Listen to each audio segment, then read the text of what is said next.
तो वैशेषिक दर्शन का वैश्विक गणाद या धर्म की परिभाषा क्या है? पहले कहा कि मैं धर्म की व्याख्या करूंगा, और धर्म वो जिससे अभ्युदय और निश्रेयस हो, अर्थात मैं इस शास्त्र में जो बातें बताने वाला हूं इससे अभ्युदय होगा और इससे निश्रेयस की भी प्राप्ति होगी, हो सकती है। ये माध्यम एक तरीका है। तो एक तो विषय प्रारंभ बता दिया और उससे होने क्या वाला है, ये दोनों चीजें बता दी। अब उसके बीच की जो चीजें हैं वो पूरे शास्त्र के अंतर्गत बताई जाएंगी। हम धर्म के भिन्न भिन्न स्वरूपों को दृष्टि व्यक्ति के मन में बन जाती है, तो अनेक बार की भी जो मुक्ति को देने वाला है वो अभ्युदय को देने वाला नहीं हो सकता, क्योंकि मुक्ति और मुक्ति की प्राप्ति में तो सब कुछ छोड़ना होता है, त्याग है, अपरिग्रह है, छोड़ो छोड़ो सब चीजें। वहां उन्नति थोड़ा होती है। अभ्युदय उन्नति कहाँ होती है? भौतिकवादियों की उन्नति होती है या आध्यात्मिक लोगों की उन्नति होती है? उन्नति कहाँ अधिक है? भौतिकवादियों की का अभ्युदय अधिक है या आध्यात्मिक लोगों का अभ्युदय अधिक है? देखिए ना, पूरा विश्व है लोग मानने वाले, आस्तिक नास्तिक, हमारे यहाँ भी अलग अलग व्यक्ति हैं। किसका अभ्युदय अधिक होता है? किसके पास पैसा अधिक होता है? किसके पास पैसा अधिक होता है? नहीं, दिक्कत होती है, कहो तो स्वीकार नहीं होता है। कहाँ संपन्नता अधिक है, कहाँ व्यवस्थाएं अधिक हैं, ये सब चीजें देखती है ना, मन में संदेह होते हैं और तरह तरह की बातें होती हैं। उन्होंने कहा जिससे अभ्युदय हो उसे धर्म कहते हैं। अभ्युदय मतलब संपन्नता, उन्नति, उत्कर्ष। तो ये दोनों को जो देने वाला होता है उसको धर्म कहते हैं। और जो एक को देता हो, दो को नहीं, एक को देता हो, तो धर्म तो उसे भी कहेंगे ना। जो अभ्युदय देता है वह भी धर्म, जो निश्रेयस देता है वह भी धर्म। एक एक को देता हो वो भी धर्म ही होगा। यहां दोनों को साथ में रख के देखना बड़ा महत्वपूर्ण है। अब घर परिवार और इसकी उन्नति, संपन्नता, चमक दमक, ये तो जिसको हम अधर्म कहते हैं, चोरी कहते हैं, छल कपट कहते हैं, उससे भी तो देखी जाती है। तो यदि लक्षण यही कर दिया जिससे अभ्युदय हो वो धर्म है, तो जो जिस चीज का अभ्युदय दिखाई दे रहा है वो इसका मतलब है धर्म कर रहा है। ईश्वर को माने न माने वो धर्म ही कर रहा है, तभी तो अभ्युदय हो रहा है। इतने ऊंचे ऊंचे भवन बना दिए जिसकी हम कल्पना नहीं कर सकते। बना कैसे दिए समझ में ही नहीं आता, कर कैसे दिया, कितना चमत्कार है। और चीजें, ये अभ्युदय है। बड़े पुल आदि सब कुछ ले लीजिए आप। तो ये अगर ये परिभाषा है कि जिससे अभ्युदय होता है वह धर्म है, तो वो तो अधार्मिक लोगों के भी देखे जाते हैं। हम जिसको धर्म कहते हैं ना, अच्छाई, सज्जनता, नैतिकता, आत्मीय भाव, धोखा न देना, ये तो उल्टे लोगों के, राक्षसों की भी उन्नतियां देखी जाती हैं, असुरों की भी देखी जाती हैं। तो ये जो अभ्युदय है यहाँ ऋषि की दृष्टि में, एक तो ये कि उन्होंने कुछ न कुछ तो अच्छा किया है, मेहनत की है। वैसे व्यवहार गलत हो, धन कैसे भी कमाए हो, लेकिन जो पुरुषार्थ करके बनाया है, बुद्धि लगाई है, परिश्रम किया, उतने अंश में तो धर्म है ही वहां का। लेकिन वो वास्तव में धर्म उतने मात्र से नहीं है कि अभ्युदय भी वो अभ्युदय जो निश्रेयस को देने वाला, निश्रेयस में बाधा नहीं खड़ी करता। दोनों को जब जोड़ के देखेंगे, धर्म वो जिससे अभ्युदय और निश्रेयस दोनों होते हैं। तो मेहनत करके जो धन आएगा उससे जो अभ्युदय होगा वो निश्रेयस की तरफ ले जाने वाला होगा, और गलत रीति से कमाए हुए धन से जो अभ्युदय दिखाई देगा वो निश्रेयस की तरफ ले जाने वाला नहीं होगा, विपरीत तरफ ले जाने वाला होगा। तो अब ये धर्म की कोटि में नहीं आएगा। जो अभ्युदय निश्रेयस का बाधक बने, निश्रेयस की तरफ न ले जाने वाला हो, वो धर्म नहीं कहलाएगा। जब हम दोनों को मिला करके देखेंगे, अब बस यही कसौटी, निश्रेयस को छोड़ करके केवल अभ्युदय, जो स्थूल रूप से अभ्युदय है, उसको देने वाली हर चीज हम धर्म कहने लगे, एक अंश में कह सकते हैं, वास्तव में वो धर्म नहीं। तो धर्म तो वही होगा कि हर वो अभ्युदय जो मुक्ति में बाधक ना हो, मुक्ति में सहायक हो, बस वही धर्म के अंतर्गत है। और इसके विपरीत भी है कि जो निश्रेयस की प्रक्रिया या निश्रेयस प्राप्ति के साधन अभ्युदय को नष्ट करते हो, दोनों को साथ में लेके चलने का, जैसे इधर देखा था, निश्रेयस के मार्ग पर चल रहे हैं लेकिन अभ्युदय खत्म हो गया है। गंदगी हो रही है वैराग्य के नाम से, रुग्णता हो रही है वैराग्य के नाम से, दीनहीन हो रहे हैं वैराग्य या तो अपरिग्रह के नाम से। तो निश्रेयस का मार्ग भी यदि अभ्युदय को नहीं दे रहा है, यानी अभ्युदय को बाधित कर रहा है, अभ्युदय को बाधित कर रहा है, तो वो भी धर्म नहीं कहलाएगा। अलग अलग देखेंगे, अभ्युदय करने वाला धर्म, निश्रेयस करने वाला धर्म, निश्रेयस को बाधित करके अभ्युदय करने वाला धर्म धर्म नहीं।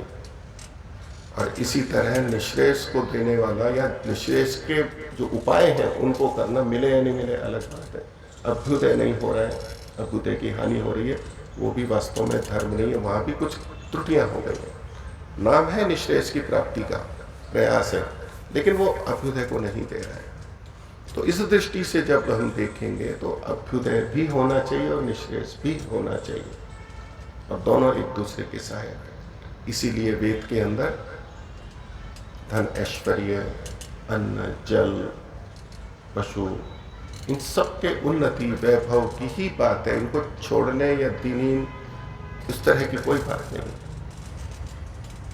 और वो मुक्ति का भी शास्त्र है, मुक्ति को भी देने की बात करता है।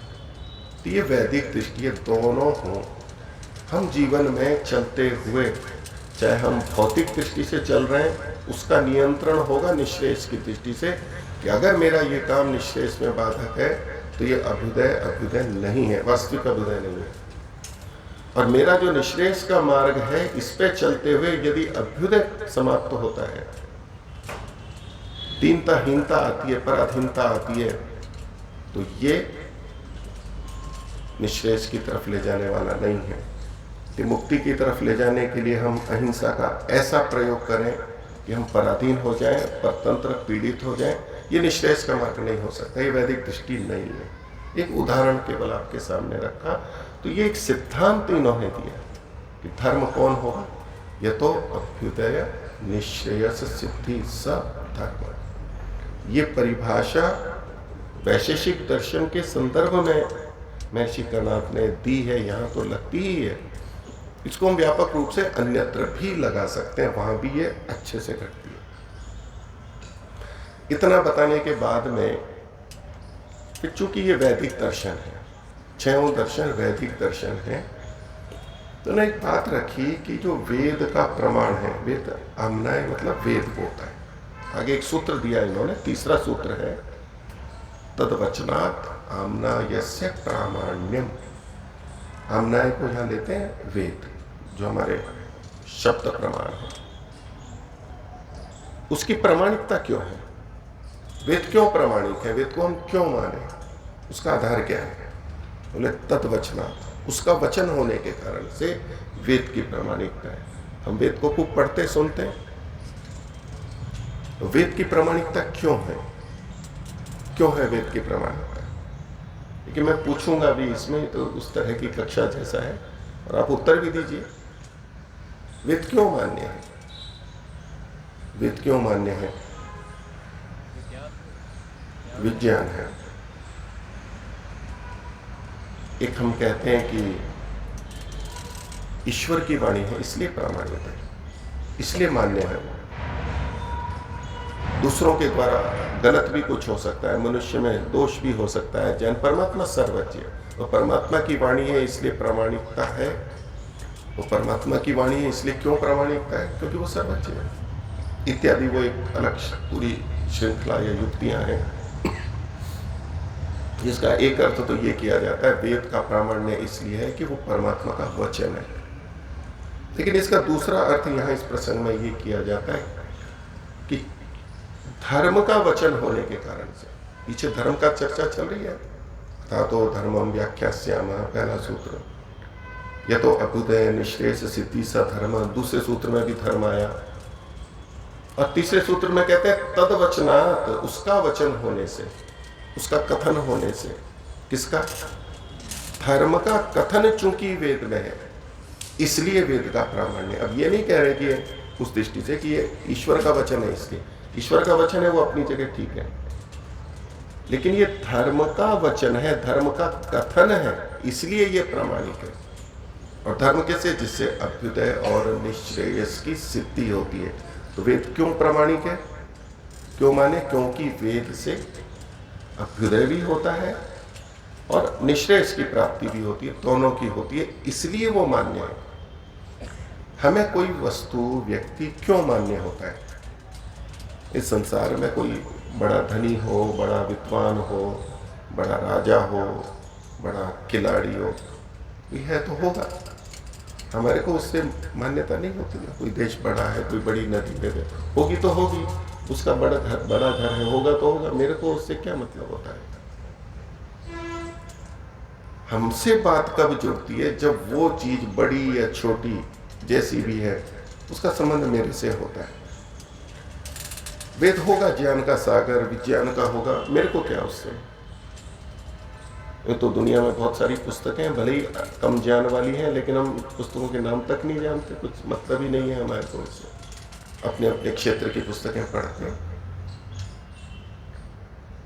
तो वेद की प्रामाणिकता और वेद को जानना क्यों? क्योंकि वो धर्म का शास्त्र है, धर्म का कथन है। और धर्म क्या? अभ्युदय। अभ्युदय मुझे मेरा चाहिए, परिवार, राष्ट्र, जो भी मैं या मेरे का विस्तार है उस सब के लिए, और मेरे लिए मुझे निश्रेयस चाहिए, मेरे से जुड़ा हुआ है, अपने से जुड़ा हुआ है। अपने को हटा करके किसी की उपयोगिता नहीं होती है जीवन में। स्व केंद्रित तो होते ही हैं और होना चाहिए उचित रीति से, धर्म पूर्वक, ज्ञान पूर्वक।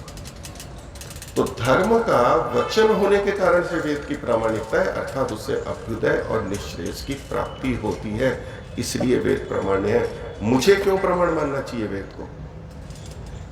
ये बड़ा कांटा है, तराजू है, इस पर ट्रक के ट्रक या पूरा तोला जाता है, इतना एकदम सटीक तोला जाता है।